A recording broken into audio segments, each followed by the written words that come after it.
भाई चंद्रशेखर आजाद जी से कि वो आए और आप तक आने वाले लोग ये आगरा के गांव से चलकर आए हैं, मोहल्ले मोहल्ले से चलकर आए हैं।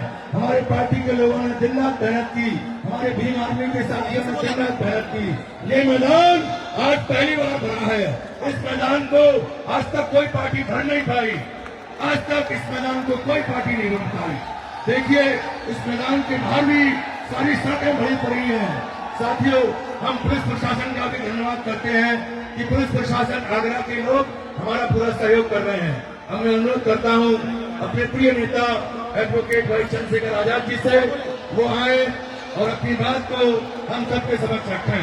एडवोकेट भाई चंद्रशेखर आजाद जी संघर्ष करो, हम आपके साथ हैं। एडवोकेट चंद्रशेखर आजाद जी संघर्ष करो, हम आपके साथ हैं। एडवोकेट चंद्रशेखर आजाद जी संघर्ष करो, हम आपके साथ हैं। बहुजन समाज का संकल्प है, आजाद ही विकल्प है। बहुजन समाज का संकल्प है, आजाद ही विकल्प है। बहुजन समाज का संकल्प है, आजाद ही विकल्प है। भाइयों, हम आपके बीच में हमारे प्रिय नेता एडवोकेट भाई चंद्रशेखर आजाद जो इस देश के अंदर मोदी का विकल्प बनने जा रहे हैं। ये आरएसएस के लोग, बीजेपी के लोग ये प्रचार करते हैं कि मोदी का कोई विकल्प नहीं है। मैं आज इस मंच से कह सकता हूं कि कोई विकल्प है तो बहुजन समाज के लिए आजाद ही हमारे विकल्प है। एडवोकेट चंद्रशेखर आजाद जी आए और अपनी बात को रखें।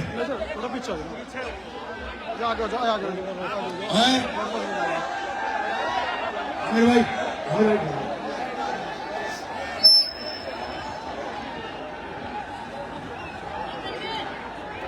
भाई उधर का साउंड बंद हो गया है।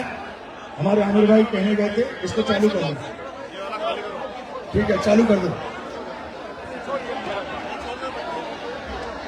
आए हमारे प्रिय नेता एडवोकेट भाई चंद्रशेखर आजाद अब आपके बीच में अपने विचार रख रहे हैं।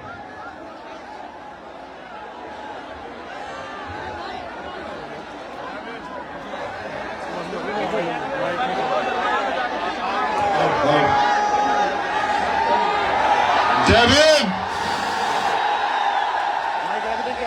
कहां तक आ रही है आवाज? जरा हाथ उठा के बताना।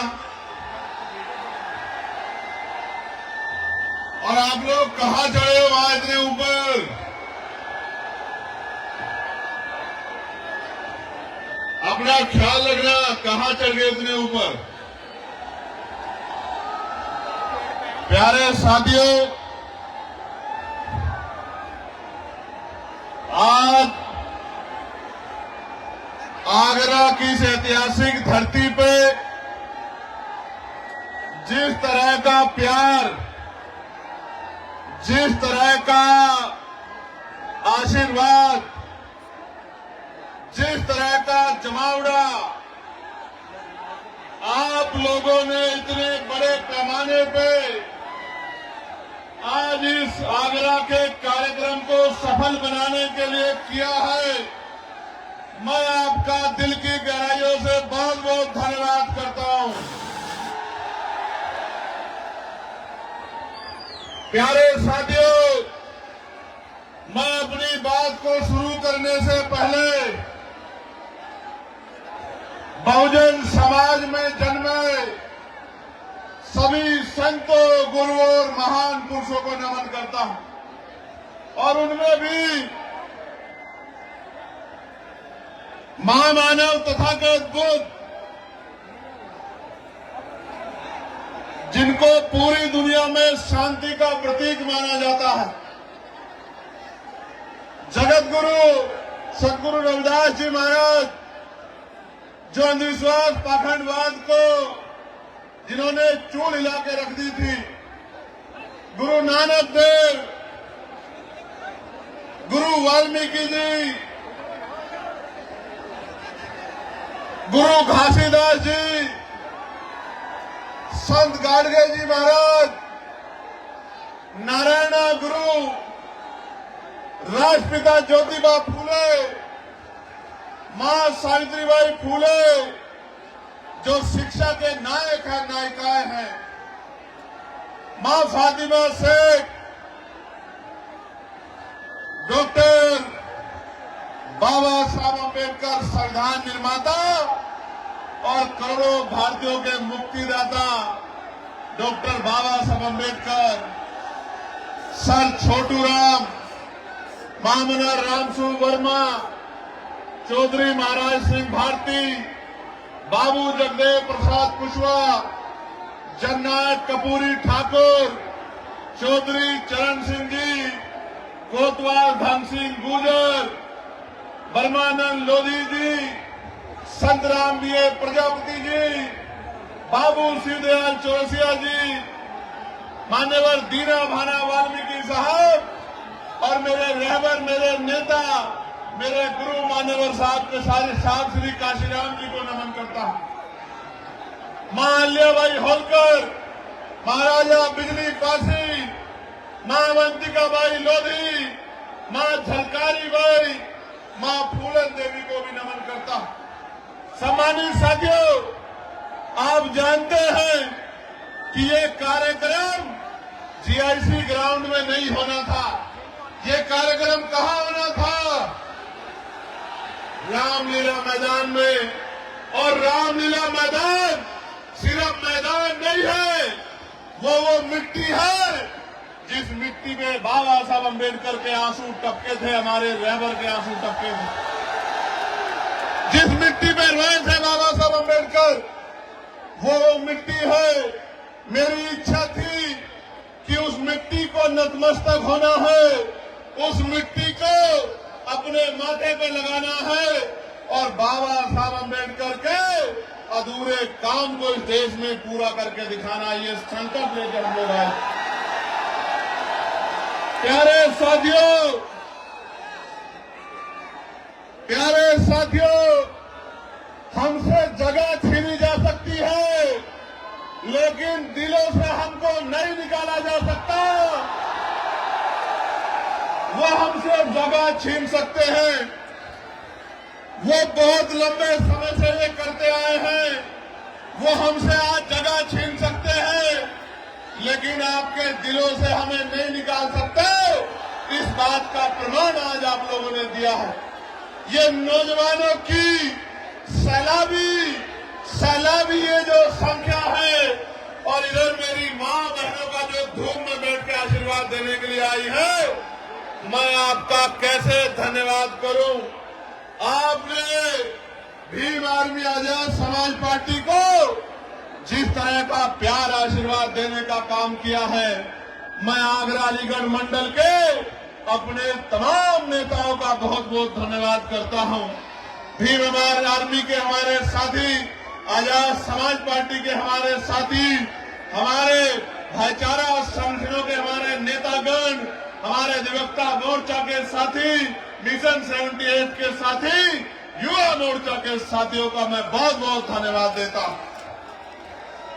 और ये पहला ऐसा आंदोलन है जिसके मंच पे SC, ST, OBC और मुस्लिम, जैन, सिख तमाम जातियों के नेता आपको देखने को मिलेंगे। बाकी जगह पे तो अगर वो MP MLA भी बना देते हैं, उसको इतनी हिम्मत नहीं देते कि वो अपने समाज के लिए एक शब्द मुंह से निकाल सके। आपको 2 अप्रैल 2018 याद है, नहीं याद है? मैंने तो आगरा के जिलाधिकारी कार्यालय पे भी नीला झंडा देखा था उस दिन, मेरे आज भी याद है। प्यारे साथियों, जिन साथियों ने 2 अप्रैल में बलिदान दिया था, या जो साथी 2 अप्रैल में जेल गए थे, मैं चंद्रशेखर आजाद अपनी पार्टी की तरफ से आपको वादा करता हूं, 27 में राजकाज बदलेगा कि इन झूठों मुकदमों को शाम तक हम लोग हटाने का काम करेंगे। मेरी बात को आप याद रखेंगे। और जिन निर्दोष लोगों ने पुलिस की लाठियां खाई और जेल काटने का काम किया, उन निर्दोष भाइयों को सरकार सम्मानित करने का काम करेगी, उनके आंसू पोंछने का काम करेगी। इस बात का भी मैं आपको विश्वास दिलाता हूं। प्यारे साथियों, आज जब मैं आगरा में हूं और उत्तर प्रदेश में ये हमारा दूसरा सम्मेलन है, हमने 18 प्रमुजन सम्मेलन किए थे। उन सम्मेलन के जरिए हमने कर्मचारी, अधिकारी, पूर्व प्रधान, वर्तमान प्रधान, जिला पंचायत सदस्य, क्षेत्र पंचायत सदस्य, पूर्व विधायक, पत्रकार, चिंतक, वकील, तमाम लोगों को बुला के बिठा के पूछा था कि हमें उत्तर प्रदेश में इन गरीबों को राजकाज में लाना है, आप रास्ता बताओ। पूरे बुद्धिजीवी समाज ने हमारे हाथों को मजबूत करने का विश्वास दिलाया था और आज ये उसका प्रमाण है कि जहां तक नजर जा रही है नीला नीला समंदर नजर आ रहा है। और सिर्फ नीला समंदर नजर नहीं आ रहा है, नौजवानों की शक्ल में मुझे बाबा साहब अम्बेडकर के नीले बाज नजर आ रहे हैं।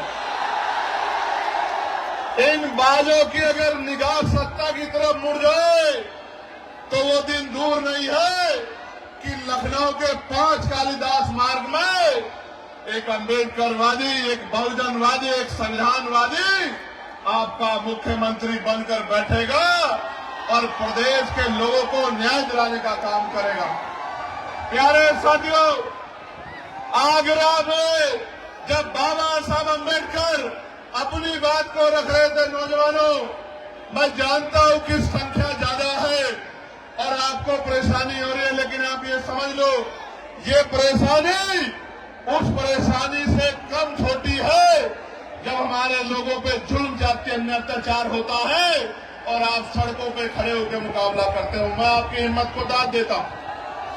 प्यारे साथियों, बाबा साहब अम्बेडकर जब अपनी बात रख रहे थे 18 मार्च 1956 में उन्होंने सभी को समझाने का काम किया और उनकी कुछ बातें जो जेल में रहते मैंने पढ़ी थी, जिनका मेरे ऊपर इतना गहरा असर हुआ कि आज भी रात को जब आंख खुल जाती है अचानक से तो याद आता है कि बाबा साहब अपने अंतिम समय में रोआ करते थे, उनकी आंखों में आंसू होते थे और उनकी उम्मीदें नौजवानों से लगी हुई थी।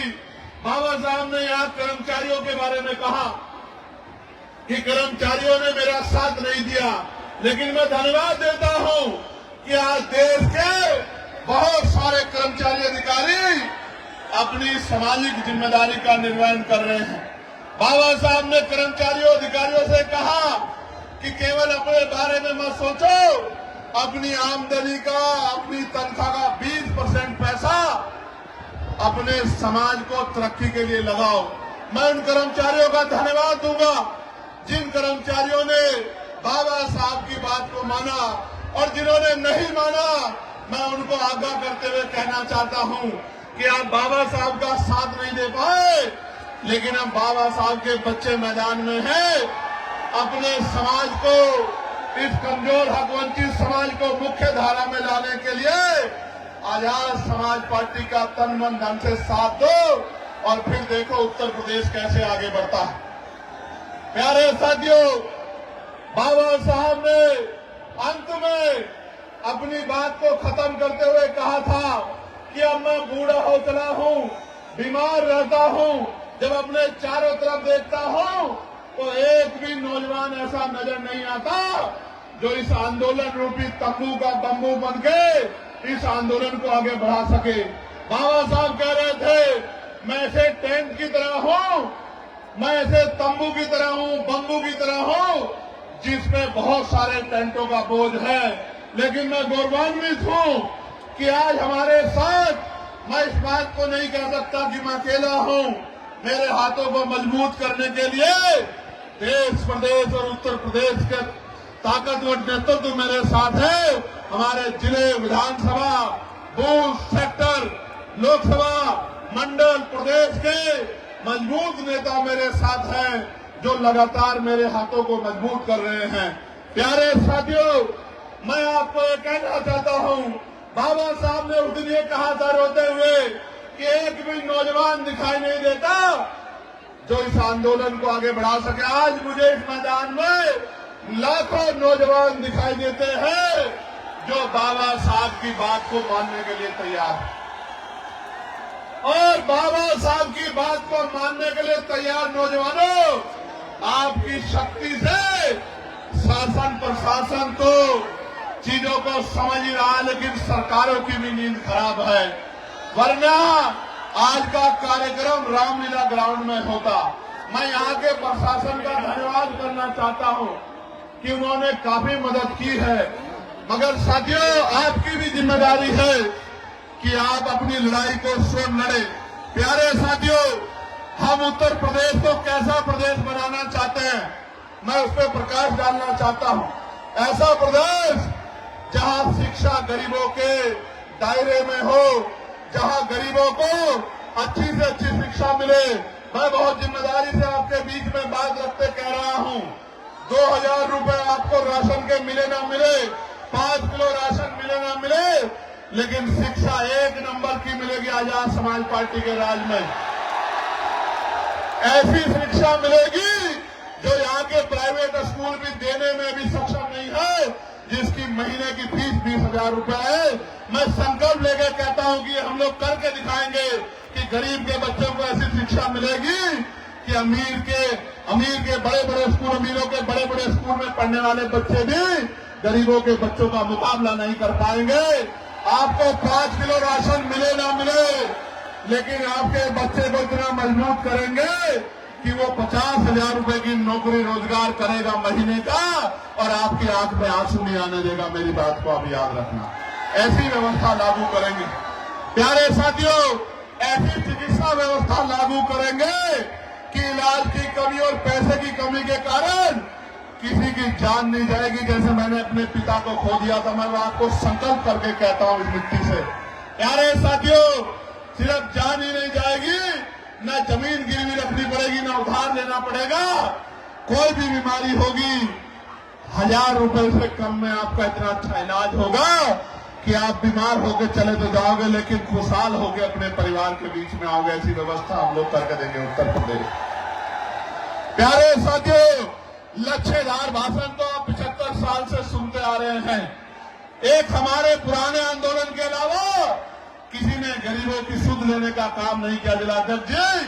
तो मैं ये कहना चाहता हूं कि और कोई करे ना करे, पढ़े लिखे नौजवानों को रोजगार देने का काम आजाद समाज पार्टी 1 साल के अंदर करने का काम करेगी। मेरी बात को आप याद रखना। रोजगार देने का काम, आपके आंसू पोंछने का काम, आपकी जेब को मजबूत करने का काम, आपको सपने पूरे करने का अधिकार आजाद समाज पार्टी आपको 1 साल के अंदर अवसर बना के देगी। प्यारे साथियों, आज कानून व्यवस्था का क्या हाल है? आज कानून व्यवस्था का हाल खराब है। जुल्म जाति अन्याय अत्याचार हो रहा है, बहन बेटियों की इज्जतें लुट रही है। मैं आपको संकल्प करके कहता हूं, अगर कोई अपराधी किसी बच्ची की तरफ आंख उठा लेगा, तो मुख्यमंत्री तो भी कह रहे थे, मैंने मेरठ में भी पूछा था कि हर चौराहे पे यमराज खड़े हैं, यमराज ना खड़े हों, लेकिन पुलिस को इतनी शक्ति दी जाएगी कि किसी गुंडे की हिम्मत नहीं होगी बहन बेटियों की तरफ आंख उठा ले। और अगर उठाएगा, अगर कोई गुंडा उठाएगा, तो आज की पुलिस तो 1 गोली मारती है, 2 गोली मार के उसको जो है पूरी जिंदगी के लिए इस लायक नहीं छोड़ेंगे कि वो किसी बहन बेटी की तरफ आंख उठा के देखने का काम करे। जब मैं ये बात कह रहा हूं, तो मीडिया के लोग मेरी आलोचना करेंगे अपने दफ्तरों में बैठ के कि चंद्रशेखर आजाद कह रहे हैं कि 2 गोली लगवा देंगे। लेकिन मैं कह रहा हूं, बाबा साहब अम्बेडकर ने कानून मंत्री पद से इस्तीफा दे दिया था बहन बेटियों को हक अधिकार दिलाने के लिए। इन बहन बेटियों की सम्मान के लिए 1 नहीं 2 गोली तो उस दरिंदे को लगनी चाहिए जो बहन बेटियों की तरफ आंख उठाने का काम करे। लगनी चाहिए। प्यारे साथियों, आज महंगाई ने कमर तोड़ दी है। मेरे आज भी याद है 2004-5 में सोना 10,000 रुपए हुआ करता था। आज कितना है? 1,54,000 रुपए। 1,15 लाख तो नहीं आए, लेकिन सोना 10,000 से 1,54,000 रुपए हो गया। किसी गरीब के अंदर हिम्मत नहीं बन पा रही है कि वो शादी में सोने की व्यवस्था कर ले। मैं आपको कहना चाहता हूं, ये सोने का दाम ऐसे नहीं बढ़ा। हमारे प्रधानमंत्री जब मुख्यमंत्री हुआ करते थे गुजरात के, तो कहा करते थे कि रुपए की कीमत ऐसे नहीं गिरती है, रुपया गिरता है तो प्रधानमंत्री की साख गिरती है, लेकिन आज रुपया कहाँ चला गया प्रधानमंत्री जी को नजर नहीं आता। मैं आपको कहना चाहता हूं, अमीरों की तिजोरियों में जो पैसा भ्रष्टाचार का उठा के रख लिया है, इस भ्रष्टाचार पे ऐसी चोट करेंगे कि इन अमीरों को भ्रष्टाचार का पैसा निकालना पड़ेगा और ये पैसा गरीबों के घरों तक पहुंचेगा। गरीबों के रोटी का व्यवस्था, कपड़े की व्यवस्था, पानी की व्यवस्था, शिक्षा की व्यवस्था और चिकित्सा व्यवस्था, इस भ्रष्टाचार के पैसे को अमीरों की तिजोरी से निकाल के गरीबों तक पहुंचाने का काम हम लोग करेंगे। प्यारे साथियों, बाबा साहब ने 1956 में जमीनों की बात की थी। मैं आपके सामने कहना चाहता हूं, पुरानी सरकारों ने जितनी जमीन दी थी गरीबों को, अति पिछड़ों को, दलितों को, चुन चुन के उन जमीनों को छीनने का काम सरकार कर रही है। असामी पट्टे हो या सीलिंग वाले पट्टे या कोई और पट्टे, सारे पट्टों को लगातार पिछड़े मुसलमानों को जो जगह थी छीनने का काम कर रही है। जब सरकार बड़े बड़े हाईवे बना के जमीन एक्वायर कर सकती है तो भूमिहीन मजदूरों को, किसानों को क्यों नहीं जमीन दे सकती? सरकार के पास का कोई जवाब नहीं है। और जिन्होंने 70 साल में घर बना के जो लोग रह रहे हैं, जैसे मथुरा में एक बस्ती को उजाड़ने का काम सरकार करने की बात कर रही है, जहां गरीब, दलित, वाल्मीकि समाज के लोग रह रहे हैं। मैं सरकार को चेताना चाहता हूं, अगर आप गरीबों के घर छीनने का काम करोगे मथुरा में या पूरे प्रदेश में, या उनकी जमीन छीनने का काम करोगे, हम आपकी कुर्सी छीन लेंगे। मेरी बात को याद रखना, ये गरीब आपको सबक सिखा देंगे। प्यारे साथियों, मैंने पार्लियामेंट में एक बिल लेके आया था, मैं निजी क्षेत्रों में आरक्षण का। आपने पढ़ा होगा, सुना होगा कि दलितों को, पिछड़ों को निजी क्षेत्रों में आरक्षण मिलना चाहिए, क्योंकि सरकारी नौकरियां 2% है, प्राइवेट सेक्टर में आरक्षण मिलना चाहिए। बड़ी बहस हुई, कोई कहता है चंद्रशेखर आजाद तो निजी क्षेत्रों में आरक्षण की बात कर रहे। बात नहीं कर रहा हूं, राजकाज बनने दो। पिछड़े, अति पिछड़ों, दलितों को 98% प्राइवेट सेक्टर में आरक्षण देने का काम हम लोग करेंगे, रोजगार देने का काम हम लोग करेंगे। मेरी बात को आप याद रखें। ये प्राइवेट सेक्टर किसी पूंजीपति का नहीं है, ये सरकारी पैसे से बनता है, सरकारी जमीन से बनता है, गरीबों के हक से बनता है। इस 98% प्राइवेट सेक्टर में आज आगरा की धरती से संकल्प हम लोग लेते हैं, इस 98% प्राइवेट सेक्टर में, इन उद्योगों में कमजोर वर्गों के लोगों को हम लोग आरक्षण देने का काम करेंगे। इस बात का मैं आपको विश्वास दिलाता हूं। आपको याद होगा, एक पार्टी है जो अपने आप को नारा लगाती है कि हम दलितों, पिछड़ों, मुसलमानों की पार्टी है, हम इनका ध्यान रखते हैं। प्रमोशन में रिजर्वेशन का बिल फाड़ने वाली पार्टी कभी दलित, पिछड़े, मुसलमानों की हितैषी नहीं हो सकती। मेरी बात को आप याद रखना। मैं आपको आगरा की धरती से चेताने का काम कर रहा हूं। ये आपकी वोटों को लेने के लिए तमाम तरह के कपड़े, तमाम तरह की भाषा बदल के आएंगे। ये आपके हितैषी होते तो आपके कर्मचारियों को डिमोशन का सामना नहीं करना पड़ता, आपके कर्मचारियों को खून के आंसू नहीं रोने पड़ते। इस बात का आपको एहसास होना चाहिए। और अगर हम लोग को मौका मिल जाएगा तो पिछड़े, अति पिछड़ों को भी दलितों के साथ प्रमोशन में आरक्षण दिलाने का काम हम लोग उत्तर प्रदेश में करेंगे। मेरी बात को आप याद रखना। प्यारे साथियों, मैं तो यही तक नहीं, मैं सामाजिक न्याय को मानने वाला व्यक्ति हूं।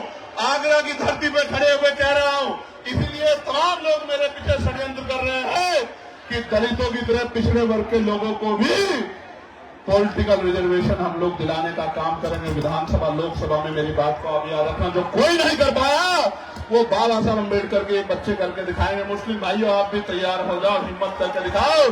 आजाद समाज पार्टी आपको भी संख्या के आधार पर आपकी हिस्सेदार दिला कर रहेगी। मेरी बात को याद रखना। और अति पिछड़े वर्ग के लोगों को कहना चाहता हूं, उनके मन में भय रहता है। आरक्षण 27% दिया गया है, जबकि आबादी 52% थी। मैं आपको विश्वास दिलाता हूं, पिछड़े वर्ग के लोगों को, पाल प्रजापति, कश्यप मौर्य, साक्यम, बिल, कुशवाहा, राजभर, तमाम लोगों को 15% उत्तर प्रदेश में अलग से आरक्षण की व्यवस्था करा के देने। मेरी बात को आप याद रखना, जिससे कि कोई विवाद ना रहे और आपकी भी संख्या कम ना रहे, आपको भी आगे बढ़ के आने का मौका मिले। पाल प्रजापति, सैन विश्वकर्मा मौर्य का बच्चा भी, निषाद का बच्चा भी, दुनिया चौहान का बच्चा भी मुख्य धारा में, इस बात का भी मैं आपको विश्वास दिलाता हूं। प्यारे साथियों, आगरा में जूते का व्यापार होता है, अलीगढ़ में तालों का बड़ा काम है, फिरोजाबाद में कांच का बड़ा काम है। जीएसटी, पहले जीएसटी की मार, फिर लाइसेंस में गैर जिम्मेदारी, फिर छापेमारी के नाम पर लगातार उत्पीड़न किया जा रहा है। लगातार कारीगरों को, मजदूरों को मजबूर करने का काम ये सरकार कर रही है। छोटे छोटे व्यापारी आगरा में जब रिक्शे से अपना माल भेजते हैं तो जीएसटी के अधिकारी उनको पकड़ के 50-50 हजार रुपए की रिश्वत वसूलने का काम करते हैं। राजकाज बदलने दो, एक एक पैसे का हिसाब होगा जो गरीबों का छीनने का काम कर रहे हैं, मजदूरों का। मैंने तो पत्र लिखा था सरकार को कि जीएसटी में छूट करो, और मैं कहना चाहता हूं हमारा व्यापार मंडल मजबूत है। किसी व्यापारी को दिक्कत हुआ करे तो हमारे भीम व्यापार मंडल के साथियों से मिल लिया करो, अपनी समस्या इनको बता दिया करो। प्यारे साथियों, अभी यूजीसी के नए नियम आए हैं, बड़ी चर्चा हो रही है, बड़ा विरोध हो रहा है, और मैं आपको स्पष्ट कहना चाहता हूं वही विरोध कर रहा है जो जाति के आधार पर SC, ST, OBC के बच्चों का शोषण करने का काम करता है, उनको अपमानित करने का काम करता है। इससे किसी को दिक्कत नहीं है सिवाय द्रोणाचार्य के, जो एकलव्य का अंगूठा काटना चाहता है। उसके अलावा यूजीसी के नए नियमों में से किसी को दिक्कत नहीं है। और मैं सरकार को कहना चाहता हूं, चंद मुट्ठी भर लोगों की वजह से अगर यूजीसी पे फैसला वापस हुआ तो हम 85% बहुजन समाज के लोग सड़कों में उतर के सरकार को बताने का काम करेंगे कि हमारे बच्चों के जो जितना जो है बड़ी बड़ी यूनिवर्सिटियों में सुसाइड और तमाम तरह के अटेम्प्ट हो रहे हैं, इस अपमान को, इस दर्द को हम लोग भूलने वाले नहीं है। इन चेतावनी भी मैं सरकार को देना चाहता हूं। ये सरकार धर्म की बात करती है, गौरव यहां खड़े, धर्म की बात सरकार करती है, और अभी ये अपने धर्म के शंकराचार्यों के साथ कैसा व्यवहार कर रही है आप लोग देख लो। प्रयागराज इसका बहुत बड़ा उदाहरण है, जो अपनों की नहीं हुई। हालांकि मेरा उनसे वैचारिक मतभेद है, क्योंकि वो वर्ण व्यवस्था को मानते हैं, मनुस्मृति को मानते हैं, ये उनका अधिकार है, लोकतंत्र है, आर्टिकल 25-26 है। लेकिन हम लोग संविधान को मानने वाले लोग हैं, मानवता को मानने वाले लोग हैं, भगवान बुद्ध को मानने वाले लोग हैं। हम लोग किसी के साथ भी अन्याय बर्दाश्त नहीं करते। इसलिए वैचारिक मतभेद के बाद भी मैंने कहा कि वहां गलत हुआ, जिस तरह से उनके शिष्यों की चुटिया पकड़ पकड़ के उनको खींचा गया। ये इस बात का उदाहरण है कि जब सत्ता तानाशाह हो जाती है तो पहले उसी का इलाज करती है जिसने उसको सत्ता में लाकर बिठाने का काम किया है। प्यारे साथियों, आज उत्तर प्रदेश में बरेली में अन्याय हो रहा है आप सबके सामने। आज हाथरस में अन्याय हो रहा है। हाथरस के जख्म अभी हम भूले नहीं है। आज बुलंदशहर में क्या हाल है। प्रयागराज आपको याद होगा किस तरह से 90 बच्चों को जेल भेजने का काम इस सरकार ने किया था। और प्रयागराज में कौशाम्बी में अपनी पाल समाज की बच्ची को मुझे जाने नहीं दिया था उनके घर पे। और आपको याद होगा कानपुर देहात में क्या अन्याय हुआ। आपको याद होगा अरुण वाल्मीकि के यहाँ हम लोग आए थे जब उस बच्चे को मार दिया था, उसकी 30 दिन की उसकी गर्भवती पत्नी को पीटने का काम किया था। मैं उस दिन उनके आंसू पूछने के लिए आया था। हाथरस के परिवार को मुख्यमंत्री ने वादा किया कि नौकरी और घर देंगे, नहीं दिया। ये इनके वादे खोखले हैं। और अभी मेरठ में आपने देखा, मेरठ के कपसार में एक चुनाव सांसद अपनी बहन से और अपनी मरी हुई मां से नहीं मिल पाया, पुलिस बना के मुझे रोकने का काम किया। मैं कहना चाहता हूं, मुझे तो रोक लोगे, मैं संविधान को मानता हूं, लेकिन इनको कैसे रोकोगे जब ये अपने पैरों पे खड़े हो जाएंगे। इनको कैसे रोकोगे? मुझे रोक लो, मैं कानून को मानता हूं, लेकिन कानून चलाने वाले हाथ जब इनके हो जाएंगे, जब इनका राज कहा जाएगा कमजोरों का, तब इन गुंडों को कैसे बचाओगे? इनके बारे में, गुंडों के बारे में सोचो। प्यारे साथियों, मैं बहुत जिम्मेदारी से आपको ये कहना चाहता हूं, इस जुल्म जाति को रोकने के लिए हमें कमर कसनी होगी, क्रांति के लिए तैयार होना पड़ेगा और क्रांति संवैधानिक रूप से वोट के रूप में होगी। जब मैं सड़कों पे था, सड़कों पे लड़ता था, आज पार्लियामेंट में आपने भेज दिया है, तो बताओ पार्लियामेंट में आपकी आवाज गूंजती है नहीं गूंजती है? क्या 543 में नीले पट्टे वाला दिखाई देता है नहीं दिखाई देता है? कहीं छिप तो नहीं जाता? सुनते हो नहीं सुनते हो?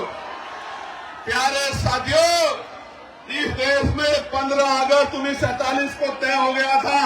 मुस्लिम समाज के भाई सुन लें, जैन समाज के भाई, सिख समाज के भाई, बौद्ध समाज के भाई, क्रिश्चियन समाज के भाई सुन लें, हमारे जो मसीह समाज को मानने वाले लोग हैं वो भी सुन लें। 15 अगस्त 1947 को तय हो गया था कि जिस स्ट्रक्चर का जो स्वरूप है, अगर वो मस्जिद है तो मस्जिद रहेगी, वो मंदिर है तो मंदिर रहेगा, वो चर्च है तो चर्च रहेगा, वो गुरुद्वारा है तो गुरुद्वारा रहेगा। लेकिन जब से इनकी सरकार आई है, हर मस्जिद को, हर गुरुद्वारे को, हर चर्च को जानबूझ के टारगेट करने का काम ये सरकार कर रही है कि इनका राजनीतिक एजेंडा कामयाब होता रहे। मैं आपको कहना चाहता हूं, सरकार की जिम्मेदारी है कि पुलिस को कहे, एडमिनिस्ट्रेशन को कहे कि इस तरह का माहौल खराब नहीं होना चाहिए। लेकिन कई बार फतेहपुर के मकबरे को हम लोग देखते हैं, सरकार शामिल नजर आती है, बीजेपी के लोग तोड़ने का काम करते हैं। मैं आपको कहना चाहता हूं, हिम्मत मत हारो। जब माहौल खराब करने वाले लोग हैं तो आपका हाथ पकड़ के आपके साथ चलने वाले लोग भी हैं। मेरी बात को याद रखना। आपने अभी तक कभी इसे ताकत दी, कभी उसे ताकत दी, कभी उसे ताकत दी। एक बार बाबा साहब अम्बेडकर के सच्चे बच्चों को ताकत देके देखो, गुंडागर्दी का माहौल ठंडा हो जाएगा और स्वाभिमान सम्मान के साथ आगे बढ़ने का मौका मिलेगा।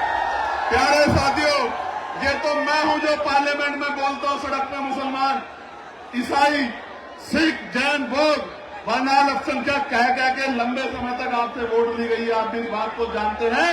ये तो हिम्मत चंद्रशेखर आजाद के अंदर है कि जो धर्मनिरपेक्ष है, संविधानवादी है, सबके हितों की बात करता है, सबके हितों को आगे बढ़ाने की बात करता है। ना अमीर देखता है, ना गरीब देखता है, ना कमजोर देखता है, ना ताकतवर देखता है। प्यारे साथियों, आप हमारा न्यायप्रिय चरित्र देखना चाहते हो तो सुनो। संभल में जिस जज साहब ने पुलिस पे मुकदमे करने का ऑर्डर दिया, उस जज साहब, माननीय जज साहब को, जिन्होंने निष्पक्ष ऑर्डर किया, निडर होकर ऑर्डर किया, सरकार के सामने न्यायपालिका का सच्चा चरित्र रखा, रातों रात उन जज साहब का ट्रांसफर कर दिया गया। वो सुधीर साहब इसी दलित समाज के बच्चे हैं। इस बात का आप लोगों को गर्व, हमें गर्व है इस बात का कि हमारा चरित्र न्यायप्रिय है। अगर पूरी सरकार भी विरोध में खड़ी है तो हमारी कलम किसी का नुकसान नहीं कर सकती, न्याय देने का काम करेगी। मैं तो यामीन साहब के उन बेबस पिता की तरफ देखता हूं, जिन पिता को उम्मीद थी कि न्याय मिलेगा, आज उनसे न्याय छीना जा रहा है। प्यारे साथियों, याद रखो, जुल्म जाति जब बढ़ जाएगी तो जनता उसको उखाड़ फेंकेगी। वही समय आ गया है। यहां से वहां तक ये नीला समंदर इस बात का ऐलान कर रहा है, आगरा में खड़े होकर, ये राजधानी है, आगरा कमजोरों की राजधानी है या नहीं है? राजधानी बताओ, जोर से बताओ, है या नहीं है? ये राजधानी में खड़े होकर मैं आपको कह रहा हूं, पिछड़ो की पिछड़ो, दलितों को, मुसलमान भाइयों को, सिख भाइयों को, जैन भाइयों को, बुद्धिस्ट भाइयों को, न्याय प्रिय सामान्य जाति के लोगों को भी कह रहा हूं, ये सरकार धर्म के नाम पे आपको कमजोर कर सकती है, कभी आपको आगे नहीं बढ़ा सकती। ये काम करने का काम भी वही करेगा जिसने बाबा साहब अम्बेडकर के विचारों को अपने अंदर आत्मसात किया हो। बाबा साहब ने कहा था कि जाकर पढ़ना संविधान को, मैंने एक जाति के लिए काम नहीं किया, हर व्यक्ति की आजादी सुनिश्चित की है, उसके अधिकार सुनिश्चित किए हैं। इसलिए जब तक इस सोच का व्यक्ति कुर्सी पर नहीं आएगा, भला नहीं हो सकता। मेरी बात को आप याद रखना। प्यारे साथियों, आज सरकार जुडिशरी को अपने कब्जे में लेना चाहती है, उस पर दबाव बनाना चाहती है, अपने हिसाब से चलाना चाहती है। मैं न्यायपालिका में बैठे जजों से कहना चाहता हूं, माननीय न्यायाधीशों से कहना चाहता हूं, घबराने की जरूरत नहीं है। आपकी रक्षा सुरक्षा के लिए आजाद समाज पार्टी भीम आर्मी खड़ी है। आप निष्पक्ष होकर काम करो। आपके ऊपर उंगली उठेगी तो हम लोग गोली खाने के लिए सबसे आगे खड़े रहेंगे। मेरी बात को अभी याद रखिए। प्यारे साथियों, अभी एक आदेश आया और वो आदेश है, नीरज साहब, फोन पे आप SC ST को गाली दे दो तो इसको अपराध नहीं माना जाएगा। अगर फोन पे किसी को गाली दी जाए, धमकी दी जाए, शब्द कहे जाए, वो अपराध माना जाएगा, लेकिन SC ST को कहा जाएगा तो अपराध नहीं माना जाएगा। आप देखो मौर्य साहब कैसे मजाक उड़ा रहे हैं कमजोरों का। ये लोग देखो, पहले थाने में FIR नहीं होती। मैं एक परिवार से मिला, मेरी बात पे गौर करो नौजवानों। उस परिवार ने मुझसे कहा कि भैया, अमीर आदमी सीधे चला जाता है थानाध्यक्ष के ऑफिस में, CO के ऑफिस में, ASP के ऑफिस में, DCP के ऑफिस में, कमिश्नर के ऑफिस में, SSP के ऑफिस में, DM के ऑफिस में, DM के ऑफिस में, SDM के ऑफिस में, तहसीलदार कानूनगो सेक्रेटरी के ऑफिस में।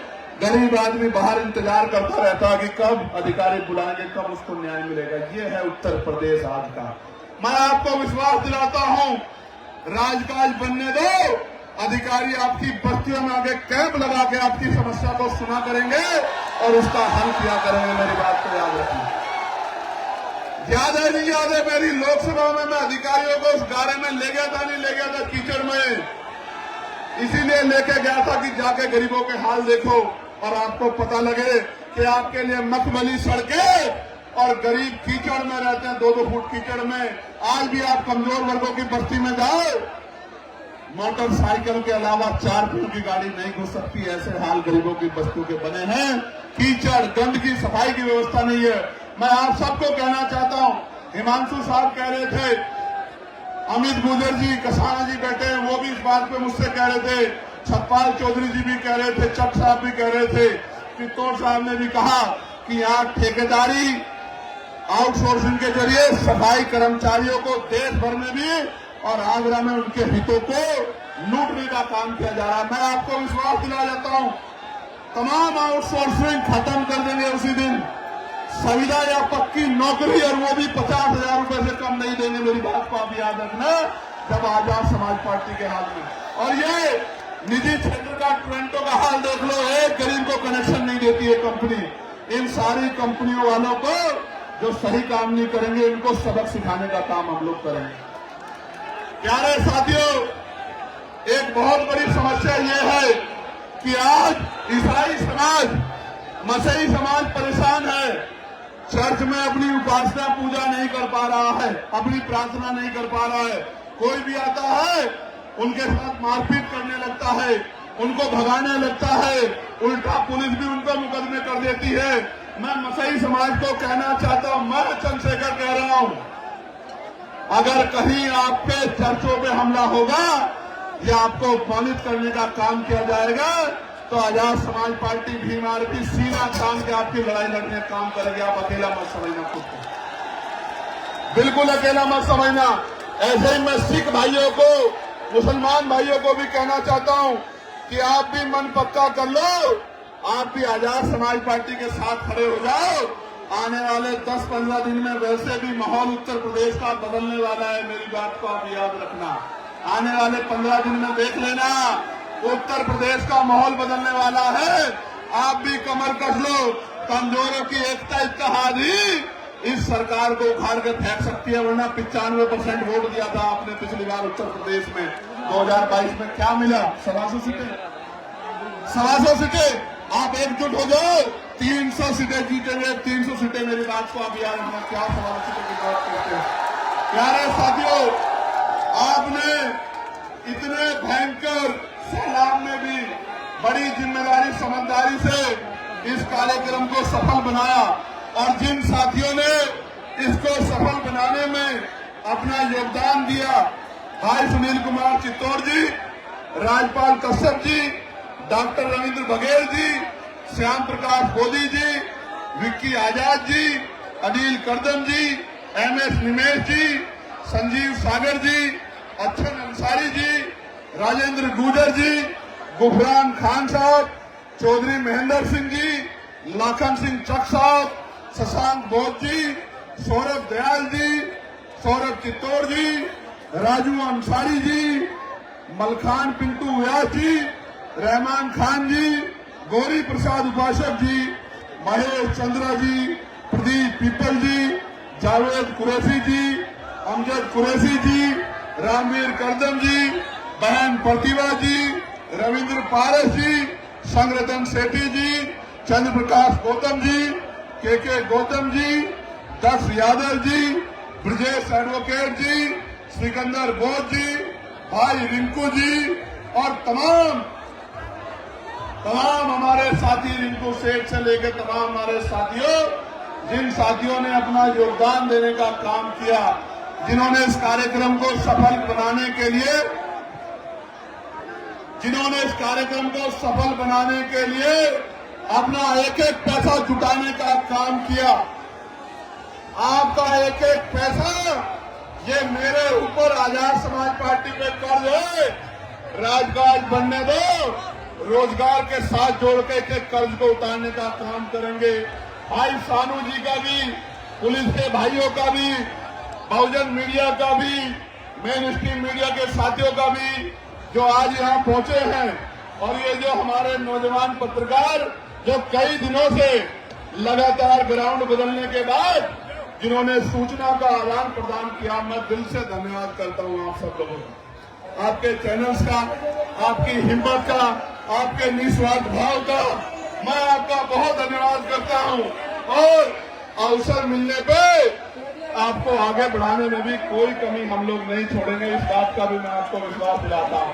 सारी बहनों का, तमाम यहाँ पहुंचे साथियों का, नौजवानों का, उन्हें शासन प्रशासन के भाइयों का, और वो जो बाबा साहब का झंडा लहरा रहे हैं,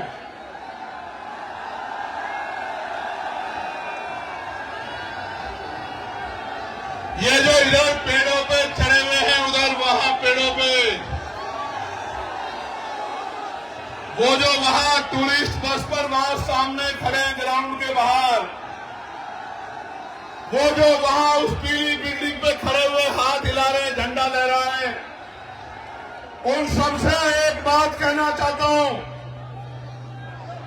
एक बार आजाद समाज पार्टी को मौका दो। आंख में आंसू नहीं आने दूंगा, विश्वास दिला के कहना चाहता हूं। मेरे साथ हाथ ऐसे करके संकल्प करो, यहां से लेकर वहां तक सब लोग। आज हम आगरा की इस ऐतिहासिक धरती पर, इस ऐतिहासिक धरती पर 18 मार्च 1956 को बाबा साहब ने अपनी बात को रखते हुए समाज में पीड़ा को देखकर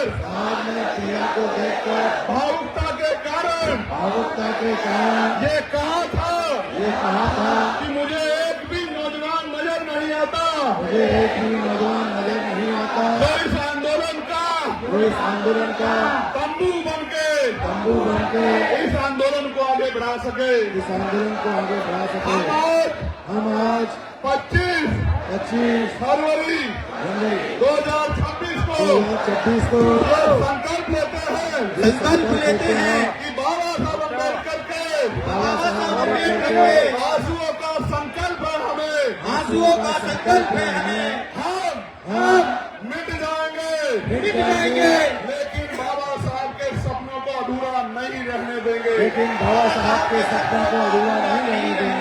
इसी जीवन में जीते जी बाबा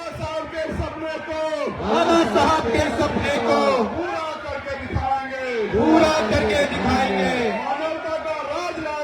मानवता का राज लाएंगे, गरीबों का राज लाएंगे, गरीबों के आंसू पूछेंगे, समानता, बंधुत्व, बंधुत्व भाईचारे पे आधारित समाज बनाएंगे। हम प्रथम और अंतिम भारतीय है। भारत की शान बढ़ाएंगे। तिरंगे का मान बढ़ाएंगे और अपने देश को मजबूत बनाएंगे।